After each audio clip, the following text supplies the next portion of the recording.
Para algunos jóvenes, la guerra era una invitación. Reúnete conmigo en Corea. Pierde la inocencia y sígueme. En estas curiosas imágenes de 1950, unos pilotos americanos se preparan para una salida aérea. En unos minutos saldrían catapultados de la cubierta del portaaviones Valley Forge rumbo a sus blancos en territorio enemigo.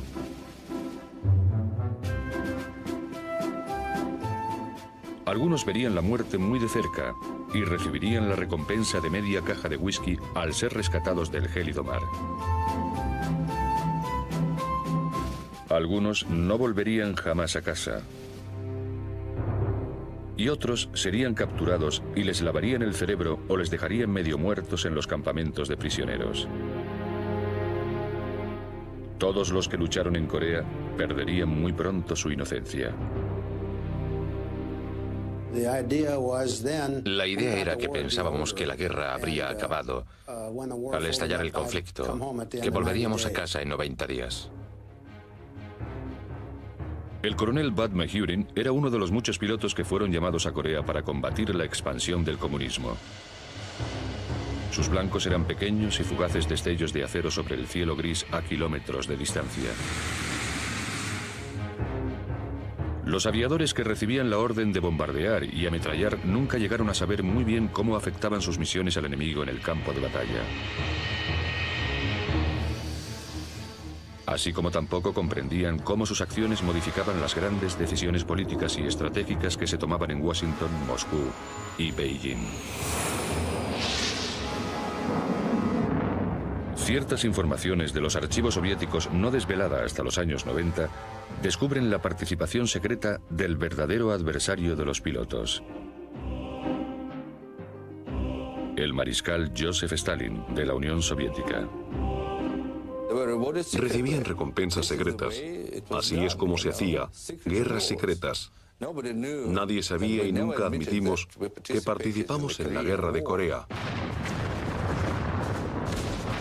La historia que los pilotos nunca supieron empezó cuando los norcoreanos invadieron a sus vecinos del sur en una lluviosa mañana de domingo a finales de junio de 1950. Las primeras noticias del ataque no fueron consideradas lo bastante urgentes como para despertar al general Douglas MacArthur en la embajada americana en Japón.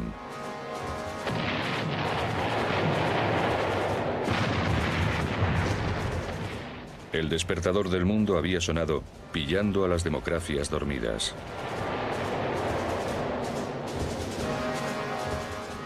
Cuando Estados Unidos y la Unión Soviética dividieron Corea por el paralelo 38 al término de la Segunda Guerra Mundial, los americanos intentaron crear en la República de Corea un modelo de democracia para toda Asia.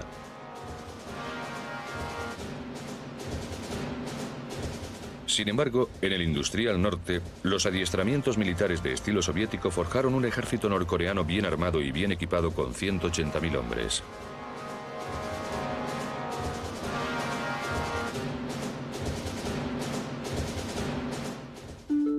Kim Il-sung, el joven líder de Corea del Norte, estaba empeñado en reunificar a las dos Coreas y suplicó incesantemente a Joseph Stalin su permiso para invadir el sur. Intercambiaron más de 40 telegramas secretos en clave. Por fin, en abril de 1950, el anciano Stalin accedió a que Kim invadiese el sur. Estos comunicados secretos desvelan que ambos creían que se podía reunificar todo Corea a la fuerza. Para garantizar una victoria rápida, Stalin proporcionó en secreto asesores, equipamiento y municiones a los norcoreanos, como vemos en estas imágenes soviéticas.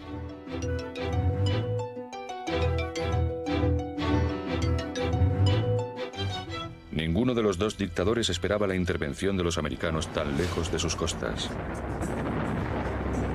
El ejército surcoreano, con tan solo 3 años de adiestramiento por parte de sus asesores americanos, intentó en vano detener la embestida el 25 y el 26 de junio. Pero acabaron emprendiendo una retirada desorganizada. Si nos fijamos en Corea, vemos una irresponsabilidad colosal por parte del Departamento de Estado de los Estados Unidos, ya que habíamos proclamado que Corea del Sur no se encontraba dentro de nuestra zona de interés. Para impedir una ocupación total de Corea del Sur, el presidente Harry Truman ordenó inmediatamente al general MacArthur que lanzara todo el poderío naval y aéreo americano contra los comunistas.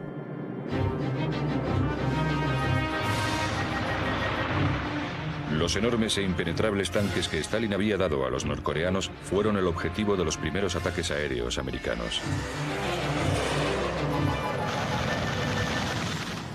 Dado que el ejército surcoreano disponía de pocas armas antitanques, los ataques aéreos eran la única opción a mano.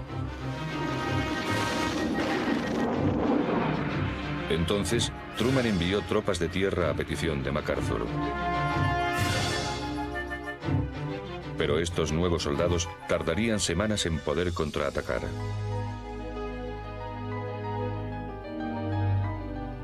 Cubriendo la evacuación de refugiados de Seúl, los pilotos de los F-82 Mustang americanos destruyeron 3 cazas Yak norcoreanos. A la luz de esta amenaza para las fuerzas aéreas de Corea del Norte, Stalin tuvo que reconsiderar sus planes. Una resolución de las Naciones Unidas volvió a unir a las fuerzas americanas y británicas junto con otros aliados para la defensa de Corea del Sur. Movilizaron a muchos pilotos, algunos de las unidades de reserva. Fue todo un shock para aquellas personas. Yo conocía a algunos muy bien, eran jóvenes abogados, jóvenes banqueros, jóvenes que habían empezado su negocio, jóvenes universitarios, y de repente les llamaron y tuvieron que dejar a sus mujeres y sus familias, y se vieron a bordo de un portaaviones rumbo a Corea. Entre los primeros peones de la guerra secreta de Stalin se encontraban los veteranos de las fuerzas aéreas y de la marina estadounidense, como el piloto Don Engen, a bordo del portaaviones Valley Force.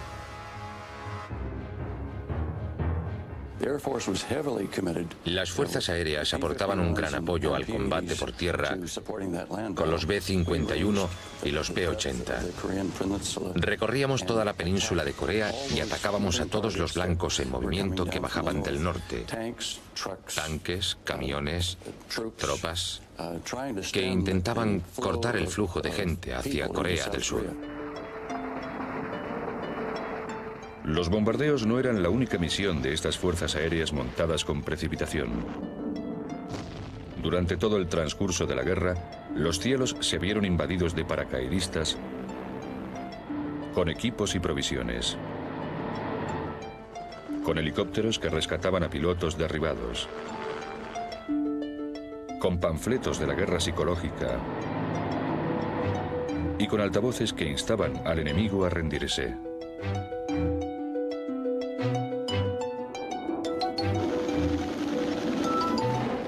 Los aviones aliados podían lanzarse contra los tanques soviéticos y eliminarlos con mucha mayor rapidez que los soldados, que intentaban abrir la escotilla para lanzar granadas dentro.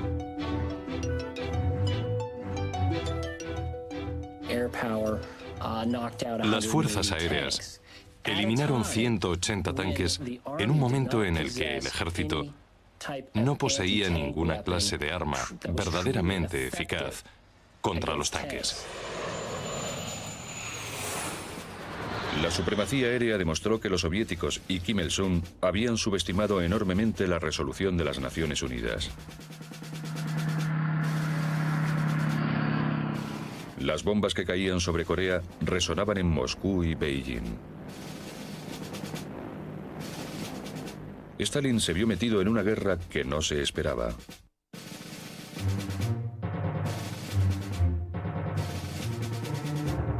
Envió una andanada urgente de comunicados secretos dirigidos a Kim Il-sung y Mao Zedong, líder de China. Los datos de los recién abiertos archivos rusos confirman lo que ya muchos sospechaban.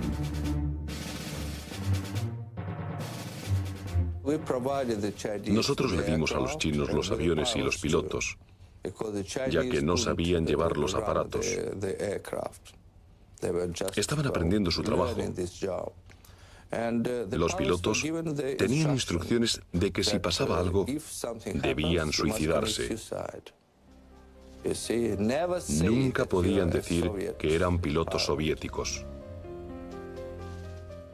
Pronto, la Guerra Fría se calentó. En secreto, los aviadores soviéticos habían entrado en la guerra contra sus antiguos aliados, los americanos.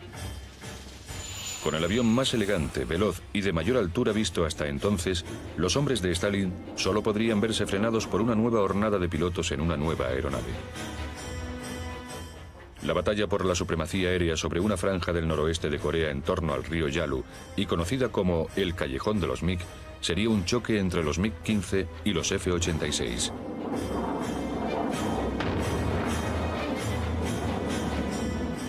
Lo mejor de la Unión Soviética contra lo mejor de Estados Unidos.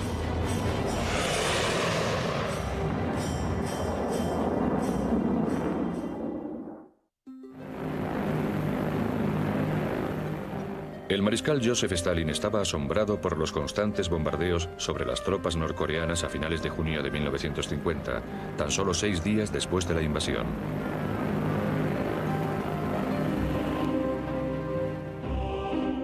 Con uno de sus nombres claves, Fin Shi, telegrafió a su embajador en la capital de Corea del Norte.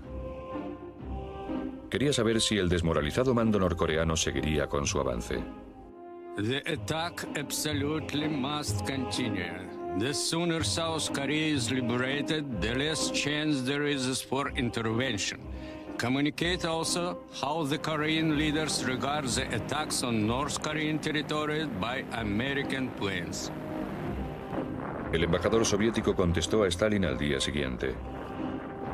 Because of the frequent attacks by American planes on population points and industrial and military sites in North and South Korea, the political mood of the population is somewhat worsening. Kim Il-sung buscó humildemente consejo de sus asesores soviéticos acerca de cómo reagruparse tras los bombardeos americanos. Los chinos ya empezaban a criticar el error de los norcoreanos al subestimar las probabilidades de una intervención militar americana.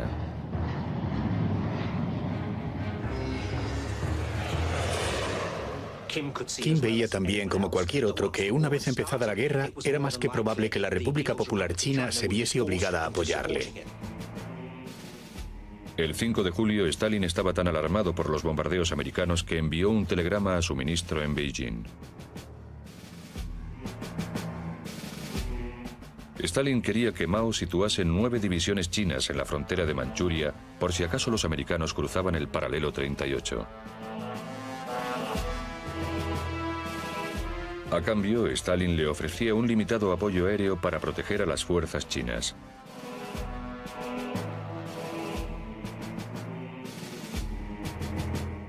En menos de un mes, los primeros aviones de Stalin llegaron a China, en cajas y sin montar, como muestran estas imágenes chinas de 1950.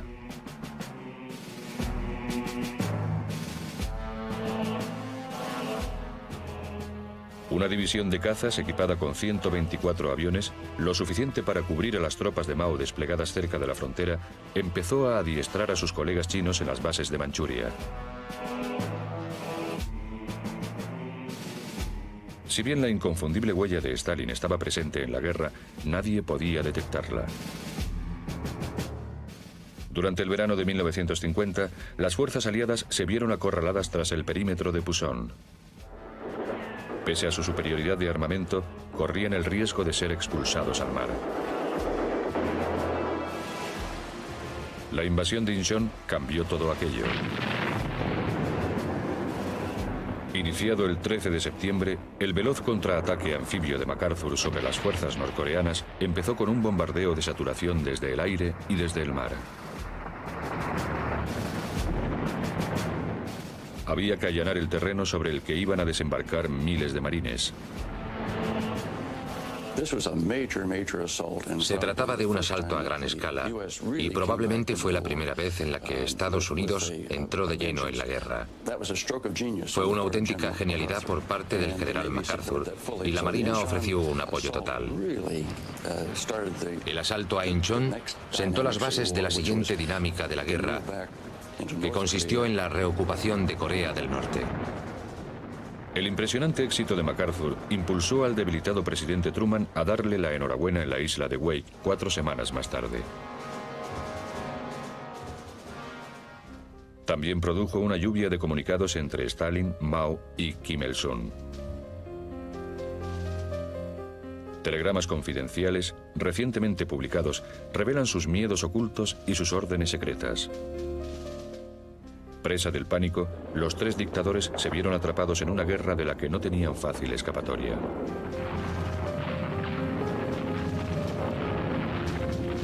A medida que las tropas aliadas iniciaron su avance sobre Seúl, 2 días después del desembarco de Incheon, Stalin ordenó a los norcoreanos abandonar el perímetro de Pusan y defender la capital de Pyongyang.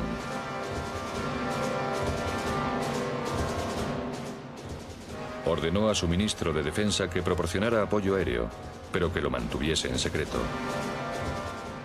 El ministro soviético, en respuesta a la petición de Stalin, le informó de que la cobertura aérea de la capital requeriría al menos una semana de preparativos.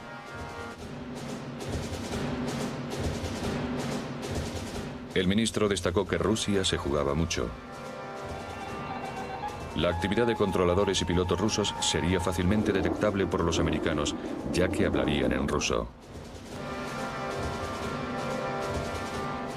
Por encima de todo, Stalin quería evitar un enfrentamiento directo con los americanos. Jamás llegaría a confirmar la orden. Los bombardeos aéreos de las fuerzas de las Naciones Unidas prosiguieron con furia. Los cazas y los bombarderos B-26 tenían orden de atacar a todo blanco en movimiento las 24 horas del día.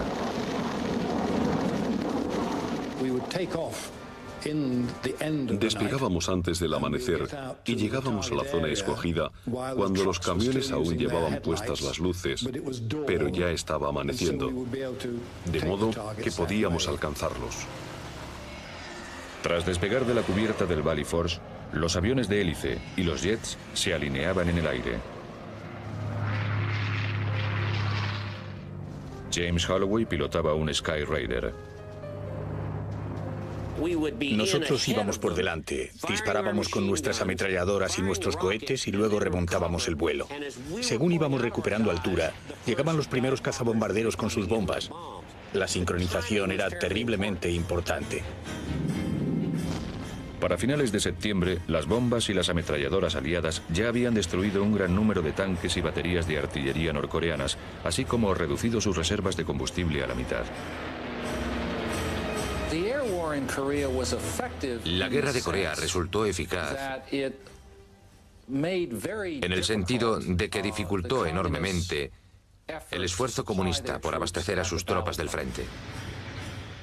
Tan solo 10 días después de la invasión de MacArthur, Stalin lanzó más telegramas furibundos a los asesores militares soviéticos en Corea del Norte, tachándoles de incompetentes en muchos aspectos. Las tropas norcoreanas recibieron la orden de salir del sur si podían reorganizarse a tiempo. El 27 de septiembre, Stalin recibió otro telegrama procedente de Pyongyang. The situation is severe. The Air Force has dominated the airspace without hindrance. Troops have suffered heavy losses, mainly from the enemy's air force. Communications was interrupted by the enemy's air raids. The Chinese railroads are overloaded. El embajador ruso telegrafió al ministro de Asuntos Exteriores, Andrei Gromyko, el 29 de septiembre. One can feel confusion and hopelessness. The military situation has worsened dramatically lately. Railroads do not function. Bridges and railway stations are demolished. Tras casi 2 semanas de combates intensivos, las tropas de MacArthur retomaron Seúl. Orgulloso, el general entregó la maltrecha ciudad a Syngman Rhee, presidente de Corea del Sur. En menos de 90 días, Corea del Sur había recuperado su estatus anterior a la invasión, principalmente por la abrumadora superioridad aérea. El debilitado y desesperado ejército norcoreano inició su retirada de Corea del Sur.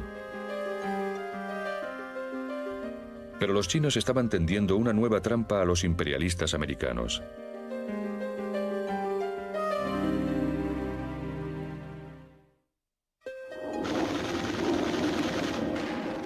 Desmoralizado aún por la implacable lluvia de bombas y balas desde el cielo, Kim Il-sung escribió un telegrama muy humilde a Stalin el 1 de octubre de 1950. Mientras la tercera división surcoreana cruzaba el paralelo 38, Kim se lamentaba del abrumador poder de los americanos. The enemy's air force numbering 8,000 airplanes totally dominate the airspace.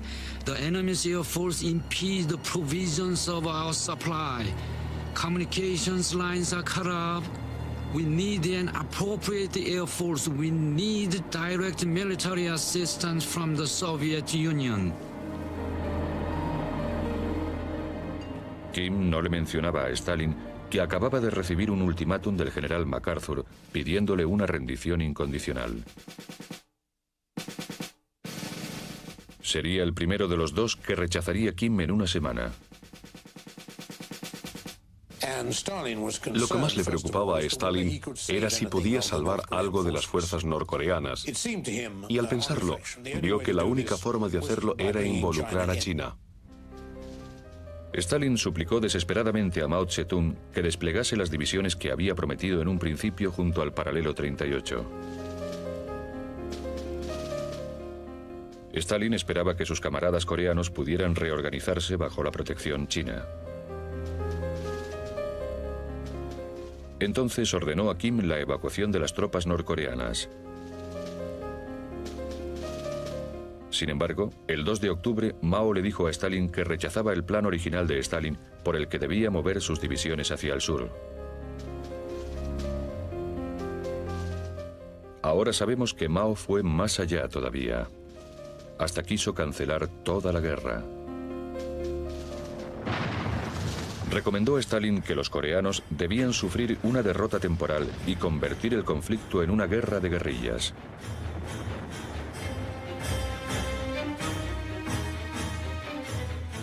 El 5 de octubre, el ministro de Asuntos Exteriores soviéticos, Andrei Gromyko, informó al embajador ruso en Pyongyang de que las tropas evacuadas podían refugiarse en la URSS y en China.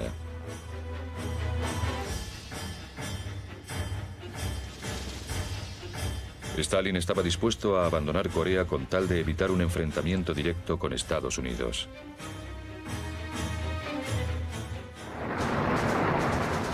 Cuatro días más tarde, Kim Il-sung volvió a suplicar a Stalin que enviase ayuda.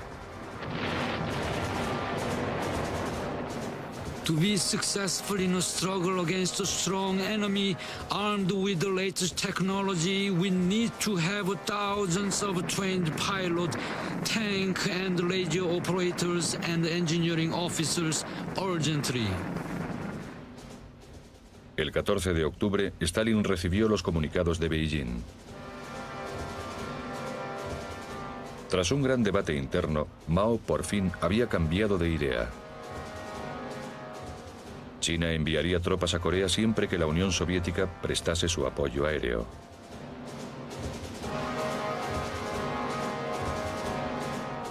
Aliviado por la decisión de China, Stalin contactó con Kim Il-sung.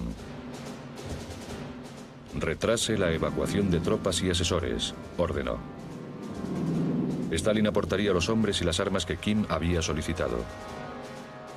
Pero Kim tendría que arreglar algunos de los problemas de Corea directamente con los chinos. Stalin también dotaría de armamento a los chinos. Para que el acuerdo resultase económicamente viable, ambos países tendrían que firmar créditos a largo plazo con la URSS, que todavía se estaba recuperando de la Segunda Guerra Mundial. Lo que hace la Unión Soviética es financiar y adiestrar a chinos y norcoreanos para que carguen con el peso del combate. Así quedaba todo listo para la intervención de 300.000 soldados chinos disfrazados en un principio de norcoreanos, justo un mes después del oportuno desembarco de Incheon.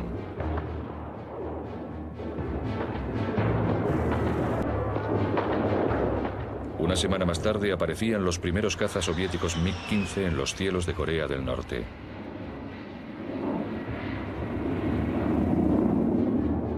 Las fuerzas de la ONU iban camino de una trampa y la guerra estaba a punto de entrar en una nueva fase.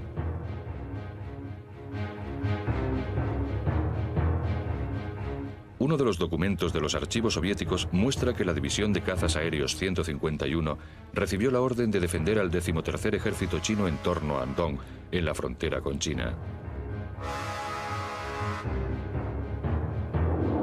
Los aviones soviéticos tenían estrictamente prohibido cruzar el río Yalu y entrar en Corea del Norte. Los pilotos rusos debían adiestrar a los chinos para que estos pilotasen los MiG. Aportaron algo así como 900 MiG-15 durante el transcurso de la guerra. Aportaron adiestramiento, aportaron control de tierra. Tenían controladores rusos en tierra, radares rusos, artillería rusa. China tenía muchos complejos industriales de gran sofisticación en la Baja Manchuria.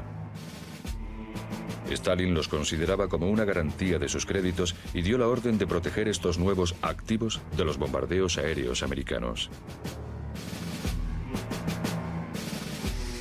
Los pilotos soviéticos recibieron la orden de hacerse con el control aéreo sobre el río Yalu, obstaculizar las fotos espía de los americanos, interceptar las hordas de bombarderos B-29 e impedir que los americanos atacasen las vías de tren y los puentes que bajaban de China. Si Stalin quería cumplir su promesa a Kim Il-sung y Mao Zedong, necesitaba una línea de abastecimiento en condiciones.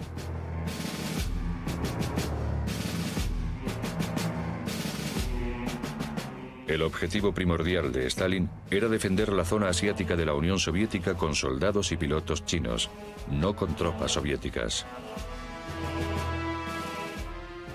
Si bien los servicios de inteligencia aliados podían detectar la presencia de personal de habla rusa y china en la radio, no supieron durante muchos años el alto grado de participación soviética bajo el mando de Stalin. Las pruebas sugieren que la presencia rusa llegó a alcanzar los 70.000 hombres disfrazados con uniformes chinos. Como incentivo, Stalin concedía privilegios especiales y recompensas a los soviéticos. Para impedir que circulase el rumor de la participación rusa, Stalin insistió en ocultar el paradero de los pilotos a sus propios familiares.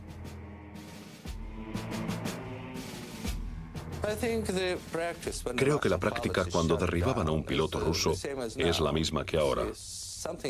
Dicen que le ha pasado algo, que al pobre le ha dado un infarto trabajando para su país y la mujer recibe un mensaje que dice que era un gran hombre y un gran patriota, pero nunca jamás revelaban la verdad. El engaño se completaba cuando se informaba a las familias de que sus maridos o padres se encontraban en una misión especial. Los pilotos a menudo morían a causa de, literalmente, una extraña enfermedad. Esta plaga de secretos artificiales ocultaba la verdadera causa de la muerte. Solo en la guerra aérea contra Corea pudieron los americanos aproximarse a identificar a sus auténticos rivales, matándolos uno por uno. La corazonada de que los enemigos eran rusos queda ahora confirmada con pruebas fehacientes. Este documento escrito a mano representa el diario de combate de la primera división de cazas aéreos rusos.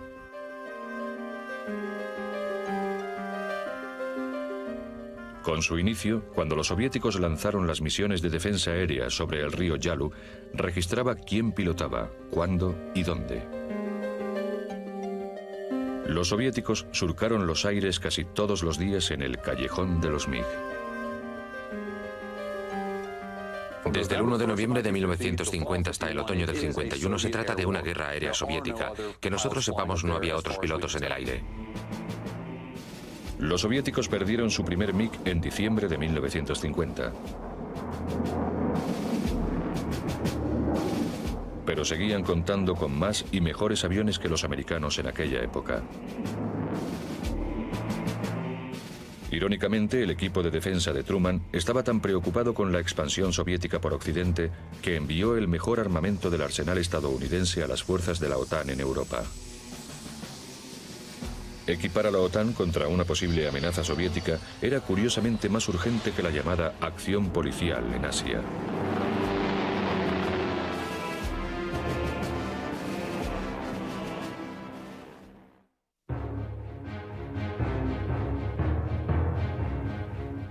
Tras meses de deliberaciones, el presidente Truman sustituyó al general MacArthur por el general Matthew Ridgway en abril de 1951. El crudo invierno de 1950 se había aliado con las hordas chinas para hacer retroceder a las tropas de la ONU. Los pilotos aliados volvieron a probar suerte por los aires. El 7 de abril, los B-29 intentaron bombardear las líneas de abastecimiento que llegaban desde China, pero no pudieron escapar a la rapidez de los MiG y al fuego antiaéreo. Con MacArthur fuera de juego y el fiable Ridgway al mando, se enviaron bombas nucleares en secreto a Guam. Allí estarían más a mano para el nuevo comandante en jefe si la guerra sufría una escalada junto a la frontera china.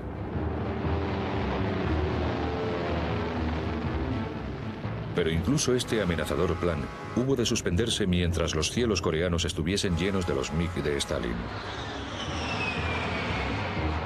La mortífera eficacia de los MiG quedaría en evidencia en uno de los peores días para la Quinta División de las Fuerzas Aéreas estadounidenses.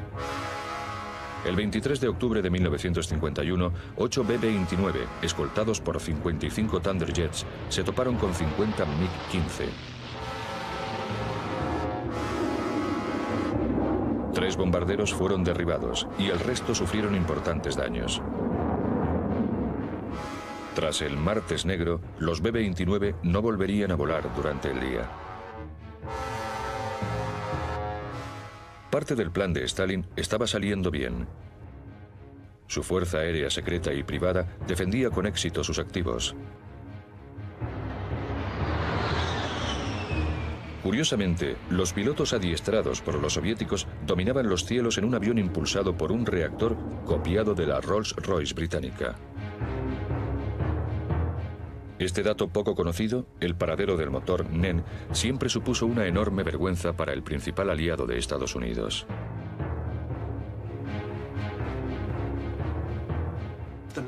La mayor contribución que hace Inglaterra a la guerra es aportar el diseño del motor para los MiG-15.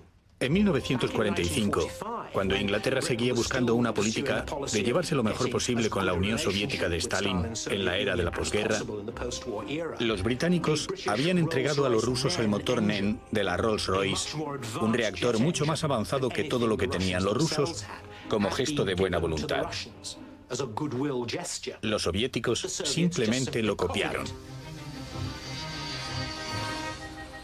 El 1 de diciembre de 1951, Truman, sometido a fuertes presiones, envió más reactores F-86 Sabre a Corea, alcanzando un total de solo 127.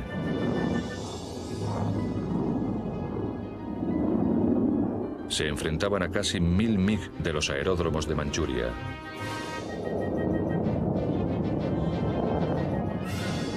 Ningún otro avión podía competir con el ágil caza MiG.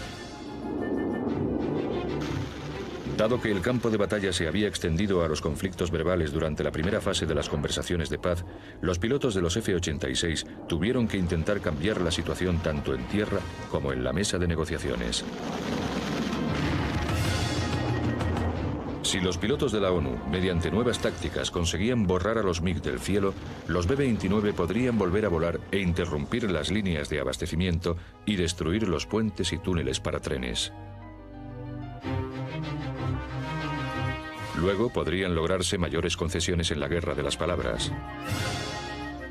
De nuevo, el resultado de la guerra dependía de unos pilotos armados con nuevas tecnologías.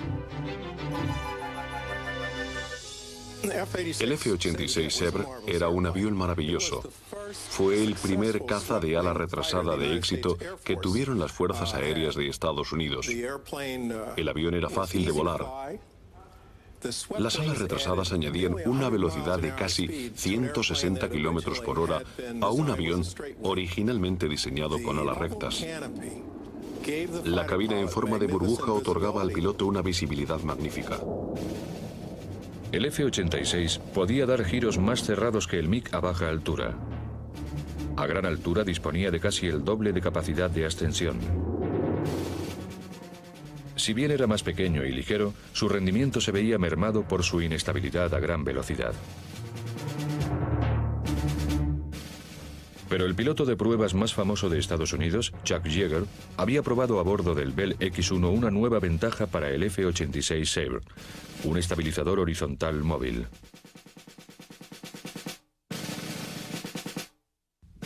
Los controles de vuelo del F-86 tenían un mecanismo hidráulico para que incluso a la máxima velocidad el piloto pudiese llevar el avión con 2 dedos y controlarlo con suavidad. La hidráulica y la innovación de la cola gruesa dieron lugar a una aeronave más maniobrable. Sabíamos que podíamos girar más rápido, que podíamos bajar más rápido y que podíamos remontar más rápido que ellos. Frederick Blasey, Botas, como le llamaban todos, era uno de esos extraordinarios pilotos que tienen un sexto sentido para descubrir al enemigo. 39 ases, los hombres que derribaban a más de 5 aviones enemigos, fueron los responsables de la mayoría de los MiG derribados. Botas llegaría a los 10. Creo que hay que tener agresividad. En mi opinión, la mezcla clave en un buen piloto de cazas es tener alguna experiencia previa en táctica y la agresividad y el deseo de derribar al enemigo. Los pilotos agresivos tenían que estar atentos a la radio para descubrir dónde estaba el enemigo.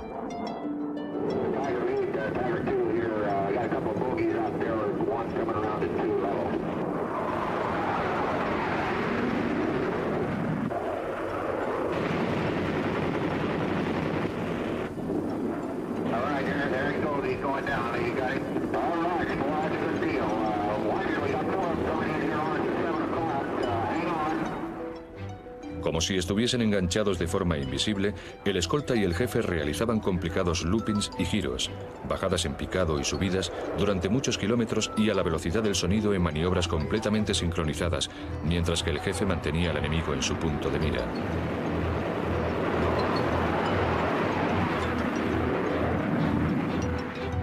Muchos de los pilotos americanos sospechaban que sus enemigos eran rusos, pero nunca pudieron confirmarlo. Jamás capturaron a ningún piloto ruso. Predominaban los pilotos rusos y en consecuencia no veíamos a muchos orientales. Sin embargo, sí que vimos una vez, y sucedió un par de veces, que los controles del norte se confundieron y guiaron a los aviones rusos contra los orientales, de modo que los rusos derribaron a un par de sus propios pilotos, de los pilotos orientales. La confirmación llegó a través de las fuerzas de la ONU que vigilaban el tráfico de radio entre los controladores rusos y sus tripulaciones de vuelo.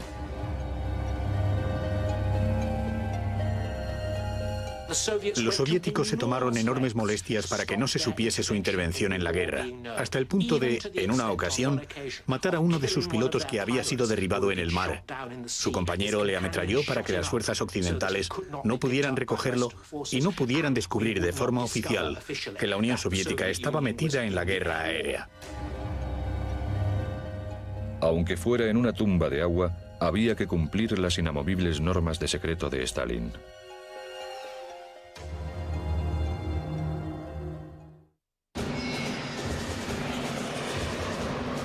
Al tratarse de una guerra limitada, eran necesarias ciertas reglas de combate. En Corea, algunas de estas restricciones resultaban tremendamente frustrantes para las fuerzas de la ONU. Una de las órdenes impedía a los pilotos de la ONU atravesar el río Yalu y perseguir a los MiG por el privilegiado santuario de Manchuria. El presidente Truman no quería luchar contra los chinos sobre su territorio. Pero los pilotos que estuvieran en combate o en plena persecución tenían permiso en teoría para cruzar el Yalu y derribar al enemigo al que perseguían. Si bien a los pilotos de la ONU no les estaba permitido pasar de ahí, a menudo lo hacían por lo que ellos consideraban razones muy válidas. Sé que algunos pilotos de las fuerzas aéreas pasaban al norte de Yalu en busca de cazas MiG, y la razón era evidente. Robas un banco porque ahí está el dinero, vas al norte de Yalu porque ahí están los MiG. Esta copia de archivo secreto de un documento de radar soviético nos indica que la tecnología rusa no podía detectar los vuelos a baja altura. Tras descubrir esto a base del método de prueba y error, los pilotos de la ONU cruzaban el río Yalu bajo los radares enemigos, atacaban a los MiG y regresaban tranquilamente a sus bases. Te concedían el derecho a la persecución. Si tenías al enemigo a tiro y estabas en pleno combate y él huía atravesando la frontera, tú podías cruzar la frontera y derribarle. Pues estiramos eso de la persecución como la goma más larga que pueda imaginarse, ya que no tenían forma de saber si les estábamos persiguiendo o no. Eso nos dio la oportunidad de cazar y estirar nuestro coto de caza hasta donde era mucho más lucrativo. Cuando los pilotos regresaban de sus misiones, los oficiales no hacían preguntas y los pilotos no decían nada. Rara vez operaban los aviadores sin apoyo. Incluso en el crudo invierno, los pilotos derribados se dirigían hacia el Mar del Oeste, donde eran rescatados por un portaaviones o por las guerrillas norcoreanas simpatizantes de los aliados. En el Mar del Oeste, unas fuerzas aliadas secretas se infiltraron en varias islas pequeñas donde adiestraron a miles de soldados anticomunistas. Un par de islas tenían aeródromos que utilizábamos no solo para operaciones de huida o escape, sino como lugar de abastecimiento de esas fuerzas. Sin embargo, algunos de los pilotos de la ONU derribados cayeron prisioneros del enemigo. En general, los primeros prisioneros de guerra recibieron un trato despiadado. Muchos serían descubiertos más tarde atados, rajados por bayonetas y enterrados en fosas comunes junto a la carretera, víctimas de las atrocidades de los norcoreanos. Más avanzada la guerra, todo prisionero debía ser interrogado por soldados chinos que hablaban inglés, que primero intentaban sonsacarles información táctica. Cuanto más alta era la graduación del prisionero, más intenso era el interrogatorio. Luego enviaban la información más crítica a Moscú para su evaluación. Dado que los comunistas siempre buscaban conversos que denunciaran al imperialismo americano, la mayoría de los prisioneros eran sometidos a algún tipo de brutalidad o lavado de cerebro.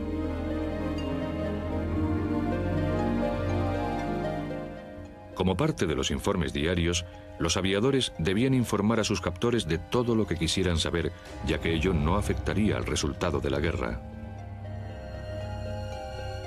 Dada su vulnerabilidad, los pilotos tenían prohibido el acceso a la información estratégica.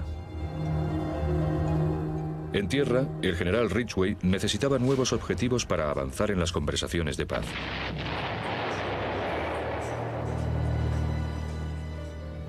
La quinta división de las Fuerzas Aéreas estadounidenses bombardearon los activos de Stalin en Manchuria, las plantas hidroeléctricas y los ancestrales sistemas de regadío que aportaban los alimentos a los norcoreanos.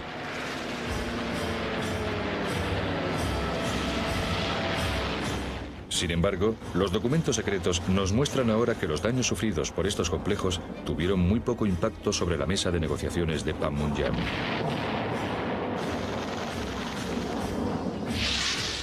Los pilotos de la ONU alteraron por completo el transcurso y el resultado de la guerra.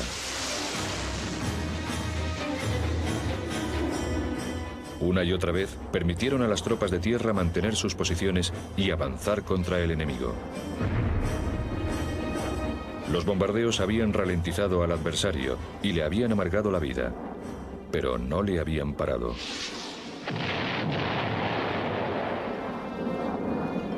No logramos detener el abastecimiento de las tropas chinas, que era nuestra misión.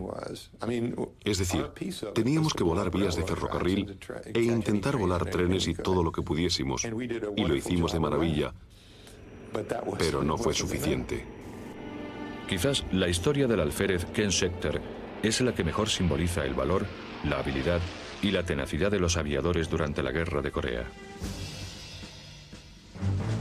Gracias a un error del gobierno, sus logros y los de su compañero Howard Thayer casi permanecen en secreto para siempre.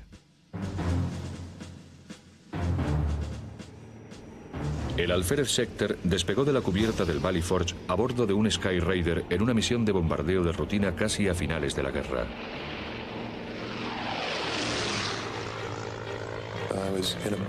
Iba volando como a unos 1000 pies, camino de soltar mi bomba, y oí una explosión gigantesca. Lo que había sucedido es que un proyectil antiaéreo me había estallado en la cabina.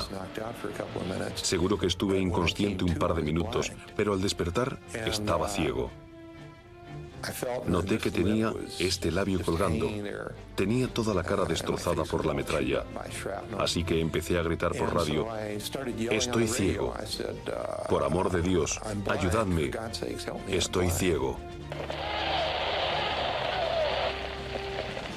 Al oír los gritos, Howard Thayer se puso a su lado y le pidió a Schechter que moviese las alas para poder identificar el aparato. Schechter respondió instintivamente. A lo largo de los siguientes y tensos minutos, Thayer habló con su compañero por radio. Schechter no podía ver, perdía sangre y estaba medio inconsciente. Unidos como escolta y jefe, Thayer guió a Schechter fuera de las nubes y hasta una pequeña pista de tierra en Corea del Sur que ya habían sobrevolado antes.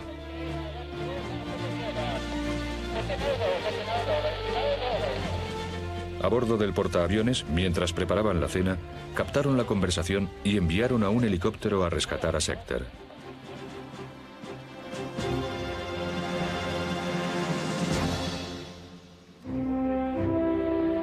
A bordo del Constellation, Ken Schechter recibió por fin su condecoración en 1995. Con la viuda y los hijos de Howard Thayer presentes junto a la familia del propio Schechter, fue condecorado con la Cruz del Mérito de la Aviación. Aunque tardaron más de 43 años, ambos pilotos quedaron unidos para siempre en los cielos de Corea del Norte.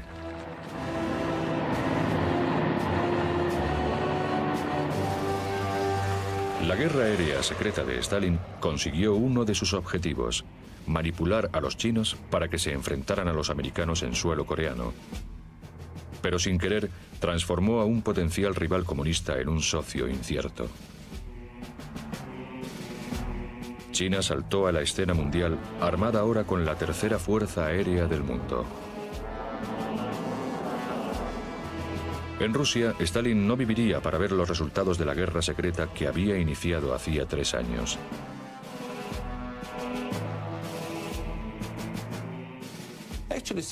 En realidad, el secreto fue una de las claves del régimen comunista de aquella época. Y en cierto modo, hasta resultaba agradable, ¿entiende? Participábamos en algo muy secreto y a todo el mundo le encantaba. El legado de Stalin, la plaga de los secretos, dejó a casi todo el pueblo soviético en peores condiciones que antes de empezar la guerra de Corea. Ahora, controlada por alianzas de mayor poder como la OTAN, la Unión Soviética se veía también rodeada por las incipientes democracias de Japón y Alemania. Pocos rusos sabían de la apuesta de Stalin en Corea, ni de su fracaso. Mientras desfilaban ante el cuerpo de Stalin, pocos sospechaban que se había puesto el primer clavo en el ataúd de la Guerra Fría.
aviones de los norcoreanos. Más avanzada la guerra, todo prisionero debía ser interrogado por soldados chinos que hablaban inglés, que primero intentaban sonsacarles información táctica. Cuanto más alta era la graduación del prisionero, más intenso era el interrogatorio.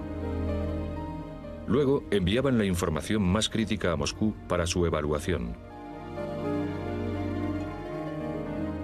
Dado que los comunistas siempre buscaban conversos que denunciaran al imperialismo americano, la mayoría de los prisioneros eran sometidos a algún tipo de brutalidad o lavado de cerebro.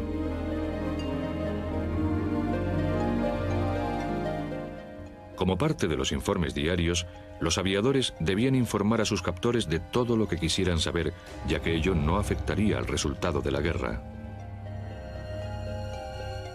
Dada su vulnerabilidad, los pilotos tenían prohibido el acceso a la información estratégica.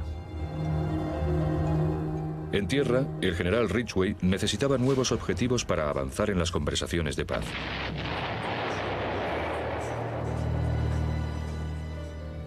La quinta división de las Fuerzas Aéreas estadounidenses bombardearon los activos de Stalin en Manchuria, las plantas hidroeléctricas y los ancestrales sistemas de regadío que aportaban los alimentos a los norcoreanos.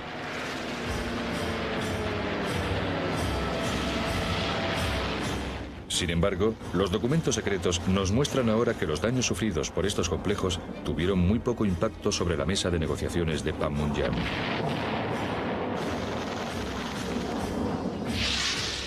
Los pilotos de la ONU alteraron por completo el transcurso y el resultado de la guerra.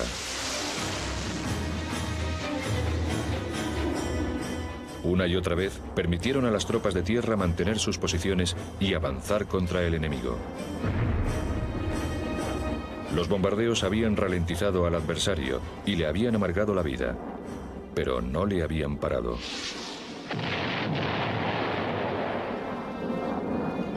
No logramos detener el abastecimiento de las tropas chinas, que era nuestra misión. Es decir, teníamos que volar vías de ferrocarril e intentar volar trenes y todo lo que pudiésemos. Y lo hicimos de maravilla, pero no fue suficiente. Quizás la historia del alférez Ken Schechter es la que mejor simboliza el valor, la habilidad y la tenacidad de los aviadores durante la Guerra de Corea. Gracias a un error del gobierno, sus logros y los de su compañero Howard Thayer casi permanecen en secreto para siempre. El alférez Schechter despegó de la cubierta del Valley Forge a bordo de un Sky Raider en una misión de bombardeo de la primera división de cazas aéreos rusos.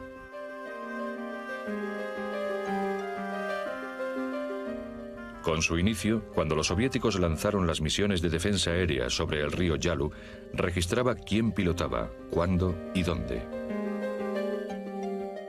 Los soviéticos surcaron los aires casi todos los días en el callejón de los MiG.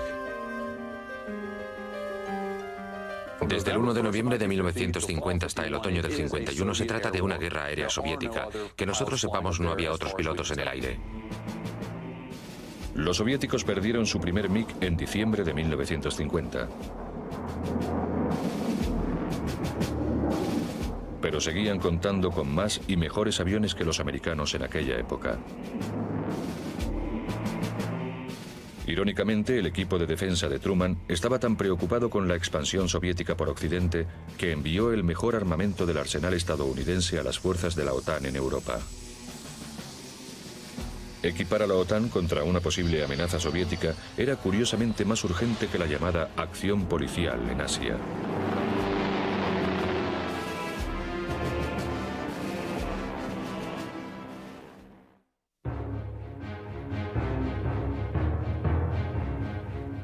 Tras meses de deliberaciones, el presidente Truman sustituyó al general MacArthur por el general Matthew Ridgway en abril de 1951. El crudo invierno de 1950 se había aliado con las hordas chinas para hacer retroceder a las tropas de la ONU. Los pilotos aliados volvieron a probar suerte por los aires. El 7 de abril, los B-29 intentaron bombardear las líneas de abastecimiento que llegaban desde China, pero no pudieron escapar a la rapidez de los MiG y al fuego antiaéreo. Con MacArthur fuera de juego y el fiable Ridgway al mando, se enviaron bombas nucleares en secreto a Guam. Allí estarían más a mano para el nuevo comandante en jefe si la guerra sufría una escalada junto a la frontera china.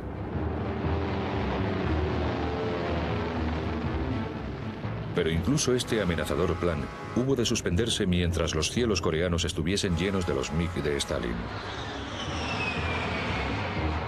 La mortífera eficacia de los MiG quedaría en evidencia en uno de los peores días para la 5ª División de las Fuerzas Aéreas estadounidenses. El 23 de octubre de 1951, 8 B-29, escoltados por 55 Thunderjets, se toparon con 50 MiG-15. 3 bombarderos fueron derribados y el resto sufrieron importantes daños. Tras el mar, Las alas retrasadas añadían una velocidad de casi 160 km por hora a un avión originalmente diseñado con alas rectas. La cabina en forma de burbuja otorgaba al piloto una visibilidad magnífica. El F-86 podía dar giros más cerrados que el MiG a baja altura. A gran altura disponía de casi el doble de capacidad de ascensión. Si bien era más pequeño y ligero, su rendimiento se veía mermado por su inestabilidad a gran velocidad. Pero el piloto de pruebas más famoso de Estados Unidos, Chuck Yeager, había probado a bordo del Bell X-1 una nueva ventaja para el F-86 Sabre, un estabilizador horizontal móvil.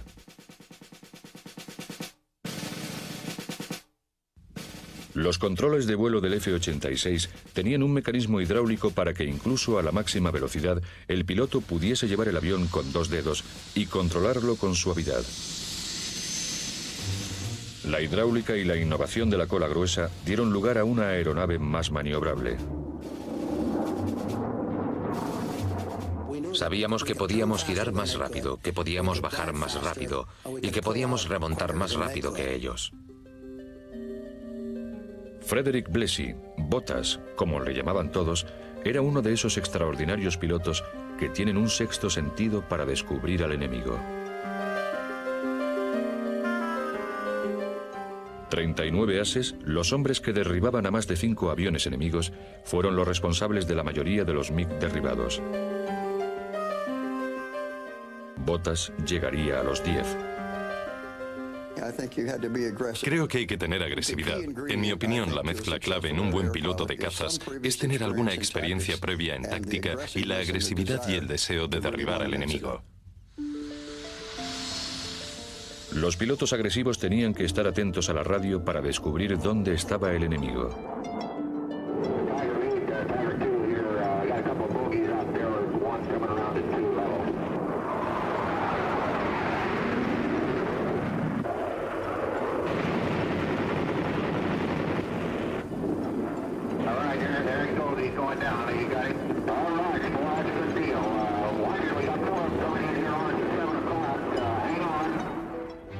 Como si estuviesen enganchados de forma invisible, el escolta y el jefe realizaban complicados loopings y giros, bajadas en picado y subidas durante muchos kilómetros y a la velocidad del sonido en maniobras completamente sincronizadas, mientras que el jefe mantenía al enemigo en su punto de mira.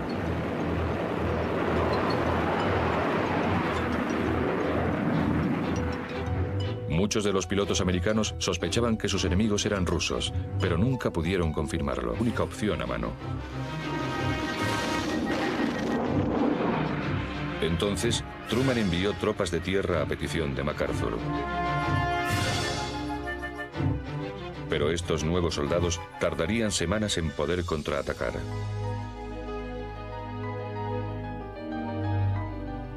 Cubriendo la evacuación de refugiados de Seúl, los pilotos de los F-82 Mustang americanos destruyeron 3 cazas Yak norcoreanos. A la luz de esta amenaza para las fuerzas aéreas de Corea del Norte, Stalin tuvo que reconsiderar sus planes. Una resolución de las Naciones Unidas volvió a unir a las fuerzas americanas y británicas junto con otros aliados para la defensa de Corea del Sur. Movilizaron a muchos pilotos, algunos de las unidades de reserva. Fue todo un shock para aquellas personas. Yo conocí a algunos muy bien. Eran jóvenes abogados, jóvenes banqueros, jóvenes que habían empezado su negocio, jóvenes universitarios, y de repente les llamaron y tuvieron que dejar a sus mujeres y sus familias, y se vieron a bordo de un portaaviones rumbo a Corea. Entre los primeros peones de la guerra secreta de Stalin se encontraban los veteranos de las Fuerzas Aéreas y de la Marina estadounidense, como el piloto Don Engen, a bordo del portaaviones Valley Force.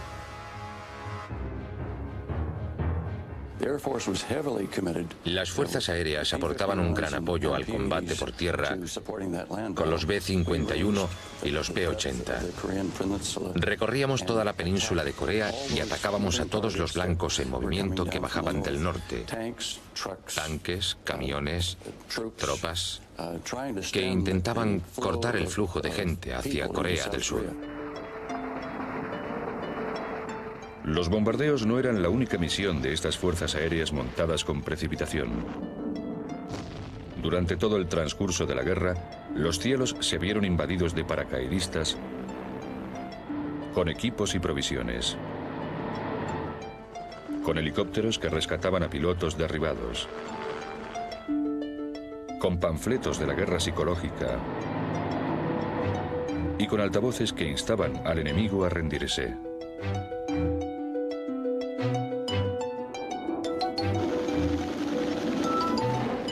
Los aviones aliados podían lanzarse contra los tanques soviéticos y eliminarlos con mucha mayor rapidez que los soldados, que intentaban abrir la escotilla para lanzar granadas dentro.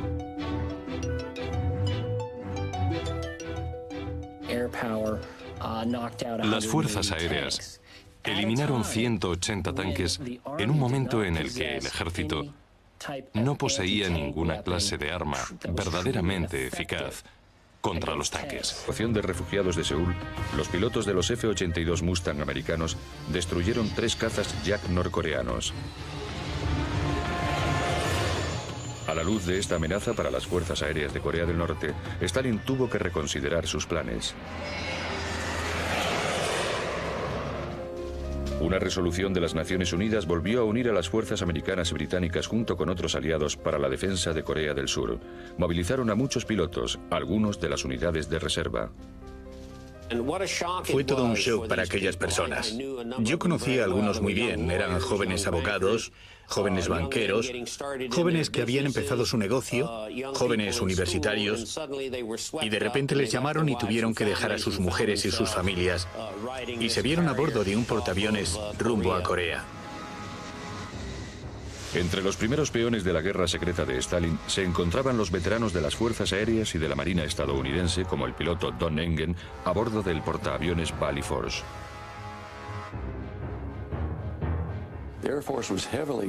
Las fuerzas aéreas aportaban un gran apoyo al combate por tierra con los B-51 y los P-80. Recorríamos toda la península de Corea y atacábamos a todos los blancos en movimiento que bajaban del norte. Tanques, camiones, tropas, que intentaban cortar el flujo de gente hacia Corea del Sur. Los bombardeos no eran la única misión de estas fuerzas aéreas montadas con precipitación. Durante todo el transcurso de la guerra, los cielos se vieron invadidos de paracaidistas con equipos y provisiones, con helicópteros que rescataban a pilotos derribados, con panfletos de la guerra psicológica y con altavoces que instaban al enemigo a rendirse.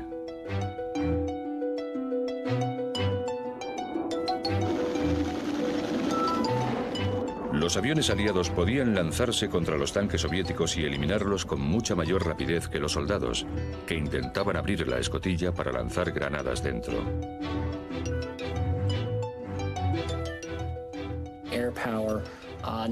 Las fuerzas aéreas eliminaron 180 tanques en un momento en el que el ejército no poseía ninguna clase de arma verdaderamente eficaz contra los tanques.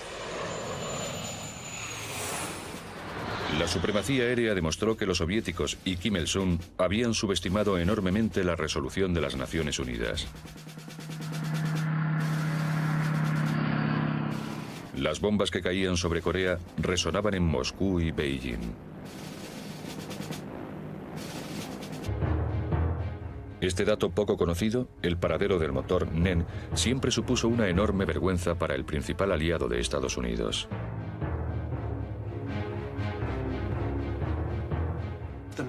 La mayor contribución que hace Inglaterra a la guerra es aportar el diseño del motor para los MiG-15. En 1945, cuando Inglaterra seguía buscando una política de llevarse lo mejor posible con la Unión Soviética de Stalin en la era de la posguerra, los británicos habían entregado a los rusos el motor NEN de la Rolls-Royce, un reactor mucho más avanzado que todo lo que tenían los rusos, como gesto de buena voluntad. Los soviéticos simplemente lo copiaron. El 1 de diciembre de 1951, Truman, sometido a fuertes presiones, envió más reactores F-86 Sabre a Corea, alcanzando un total de solo 127.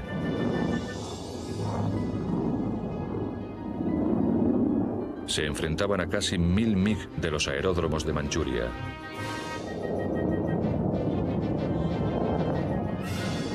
Ningún otro avión podía competir con el ágil caza MiG. Dado que el campo de batalla se había extendido a los conflictos verbales durante la primera fase de las conversaciones de paz, los pilotos de los F-86 tuvieron que intentar cambiar la situación tanto en tierra como en la mesa de negociaciones.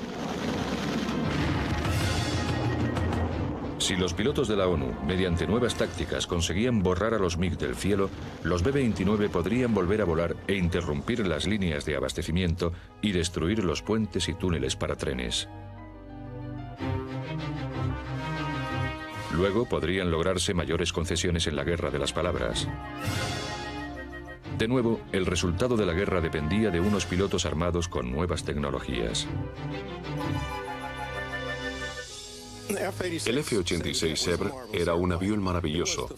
Fue el primer caza de ala retrasada de éxito que tuvieron las Fuerzas Aéreas de Estados Unidos. El avión era fácil de volar. Las alas retrasadas añadían una velocidad de casi 160 kilómetros por hora a un avión originalmente diseñado con alas rectas. La cabina en forma de burbuja otorgaba al piloto una visibilidad magnífica. El F-86 podía dar giros más cerrados que el MiG a baja altura. A gran altura disponía de casi el doble de capacidad de ascensión. Si bien era más pequeño y ligero, su rendimiento se veía mermado por su inestabilidad a gran velocidad.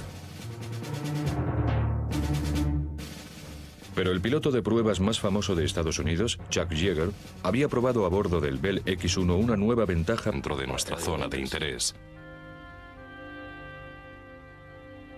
Para impedir una ocupación total de Corea del Sur, el presidente Harry Truman ordenó inmediatamente al general MacArthur que lanzara todo el poderío naval y aéreo americano contra los comunistas.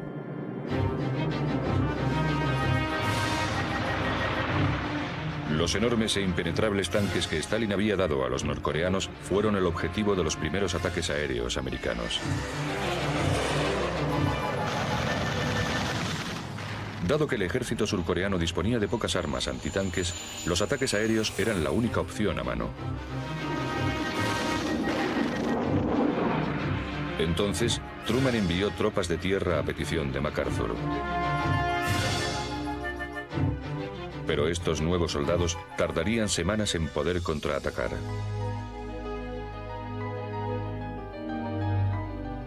Cubriendo la evacuación de refugiados de Seúl, los pilotos de los F-82 Mustang americanos destruyeron 3 cazas Yak norcoreanos. A la luz de esta amenaza para las fuerzas aéreas de Corea del Norte, Stalin tuvo que reconsiderar sus planes. Una resolución de las Naciones Unidas volvió a unir a las fuerzas americanas y británicas junto con otros aliados para la defensa de Corea del Sur. Movilizaron a muchos pilotos, algunos de las unidades de reserva. Fue todo un shock para aquellas personas. Yo conocía a algunos muy bien. Eran jóvenes abogados, jóvenes banqueros, jóvenes que habían empezado su negocio, jóvenes universitarios, y de repente les llamaron y tuvieron que dejar a sus mujeres y sus familias, y se vieron a bordo de un portaaviones rumbo a Corea. Entre los primeros peones de la guerra secreta de Stalin se encontraban los veteranos de las fuerzas aéreas y de la marina estadounidense, como el piloto Don Engen, a bordo del portaaviones Valley Force.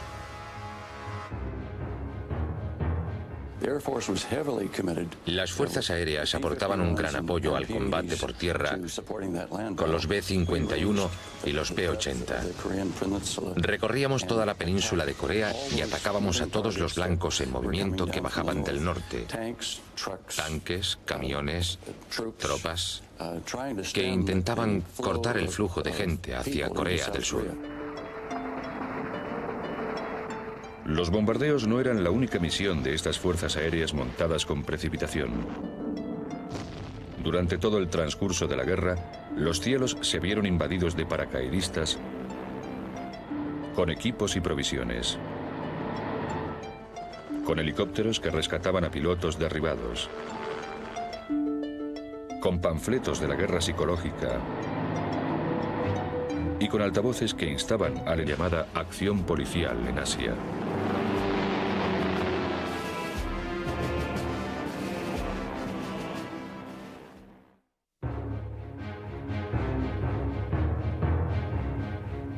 Tras meses de deliberaciones, el presidente Truman sustituyó al general MacArthur por el general Matthew Ridgway en abril de 1951. El crudo invierno de 1950 se había aliado con las hordas chinas para hacer retroceder a las tropas de la ONU. Los pilotos aliados volvieron a probar suerte por los aires. El 7 de abril, los B-29 intentaron bombardear las líneas de abastecimiento que llegaban desde China, pero no pudieron escapar a la rapidez de los MiG y al fuego antiaéreo. Con MacArthur fuera de juego y el fiable Ridgway al mando, se enviaron bombas nucleares en secreto a Guam. Allí estarían más a mano para el nuevo comandante en jefe si la guerra sufría una escalada junto a la frontera china.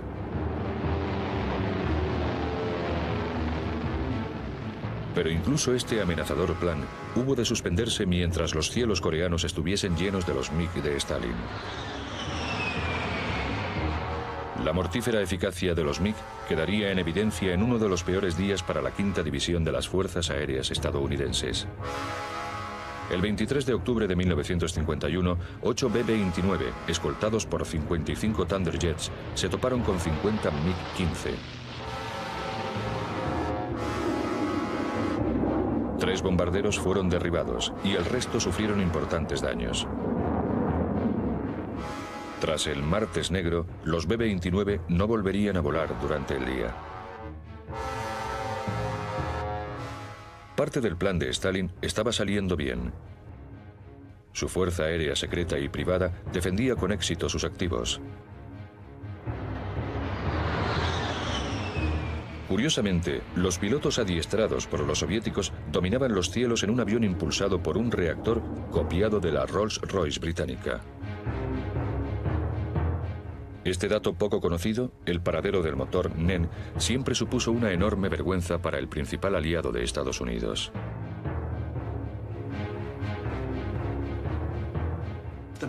La mayor contribución que hace Inglaterra a la guerra es aportar el diseño del motor para los MiG-15. En 1945, cuando Inglaterra seguía buscando una política de llevarse lo mejor posible con la Unión Soviética de Stalin en la era de la posguerra, los británicos habían entregado a los rusos el motor NEN de la Rolls-Royce, un reactor mucho más avanzado que todo lo que tenían los rusos, como gesto de buena voluntad. No solo para operaciones de huida o escape, sino como lugar de abastecimiento de esas fuerzas. Sin embargo, algunos de los pilotos de la ONU derribados cayeron prisioneros del enemigo. En general, los primeros prisioneros de guerra recibieron un trato despiadado. Muchos serían descubiertos más tarde atados, rajados por bayonetas y enterrados en fosas comunes junto a la carretera, víctimas de las atrocidades de los norcoreanos. Más avanzada la guerra, todo prisionero debía ser interrogado por soldados chinos que hablaban inglés, que primero intentaban sonsacarles información táctica. Cuanto más alta era la graduación del prisionero, más intenso era el interrogatorio. Luego enviaban la información más crítica a Moscú para su evaluación. Dado que los comunistas siempre buscaban conversos que denunciaran al imperialismo americano, la mayoría de los prisioneros eran sometidos a algún tipo de brutalidad o lavado de cerebro.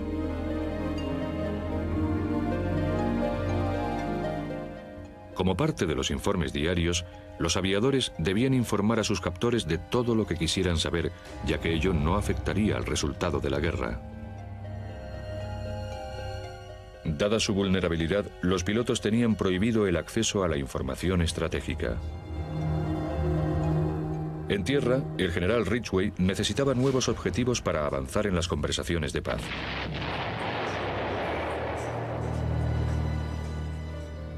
La quinta división de las Fuerzas Aéreas estadounidenses bombardearon los activos de Stalin en Manchuria, las plantas hidroeléctricas y los ancestrales sistemas de regadío que aportaban los alimentos a los norcoreanos.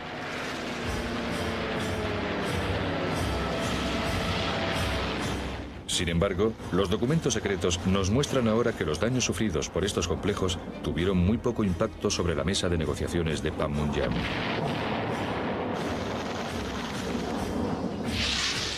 Los pilotos de la ONU alteraron por completo el transcurso y el resultado de la guerra.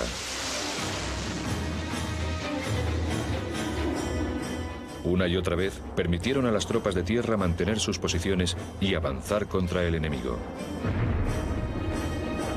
Los bombardeos habían ralentizado al adversario y le habían amargado la vida, pero no le habían parado.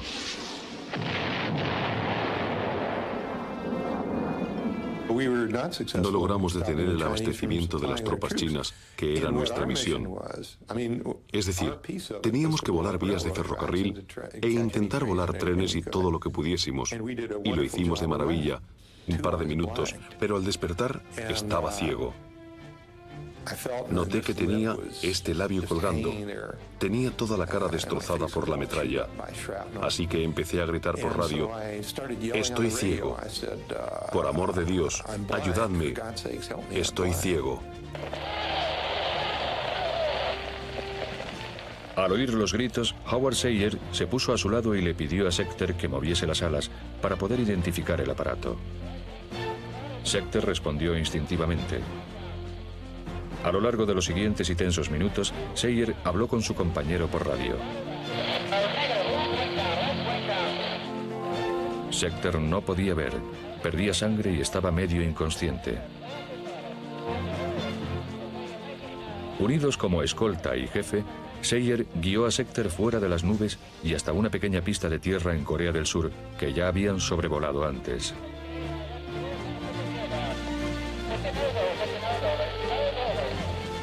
A bordo del portaaviones, mientras preparaban la cena, captaron la conversación y enviaron a un helicóptero a rescatar a Schechter.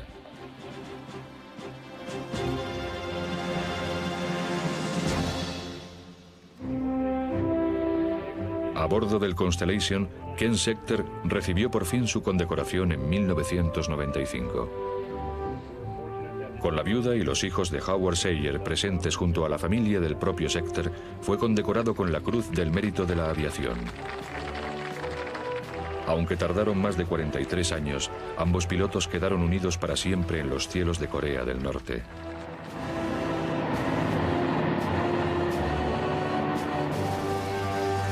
La guerra aérea secreta de Stalin consiguió uno de sus objetivos: manipular a los chinos para que se enfrentaran a los americanos en suelo coreano. Pero sin querer, transformó a un potencial rival comunista en un socio incierto. China saltó a la escena mundial, armada ahora con la tercera fuerza aérea del mundo. En Rusia, Stalin no viviría para ver los resultados de la guerra secreta que había iniciado hacía 3 años.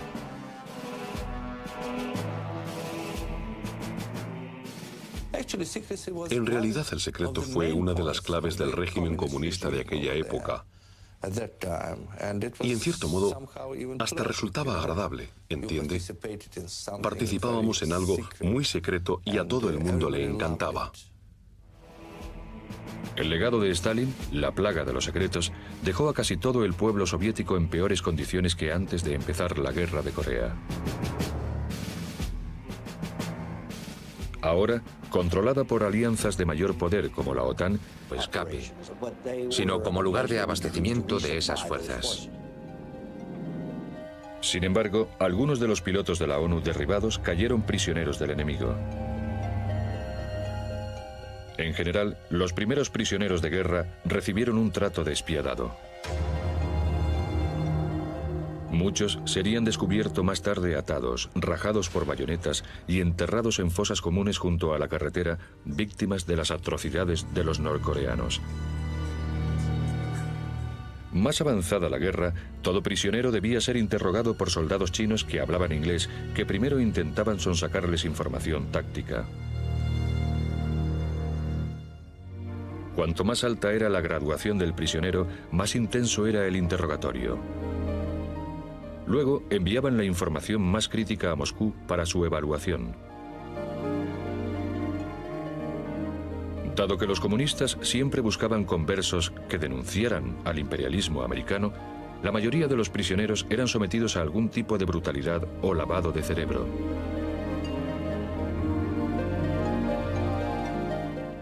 Como parte de los informes diarios, los aviadores debían informar a sus captores de todo lo que quisieran saber, ya que ello no afectaría al resultado de la guerra. Dada su vulnerabilidad, los pilotos tenían prohibido el acceso a la información estratégica. En tierra, el general Ridgway necesitaba nuevos objetivos para avanzar en las conversaciones de paz.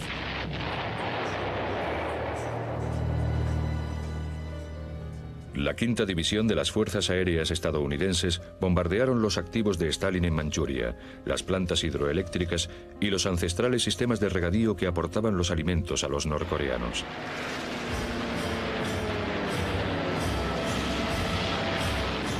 Sin embargo, los documentos secretos nos muestran ahora que los daños sufridos por estos complejos tuvieron muy poco impacto sobre la mesa de negociaciones de Panmunjom.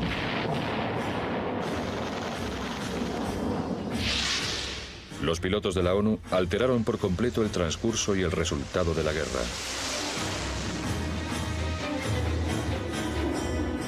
Una y otra vez permitieron a las tropas de tierra mantener sus posiciones y avanzar contra el enemigo. Los bombardeos habían ralentizado al adversario y le habían amargado la vida, pero no le habían parado.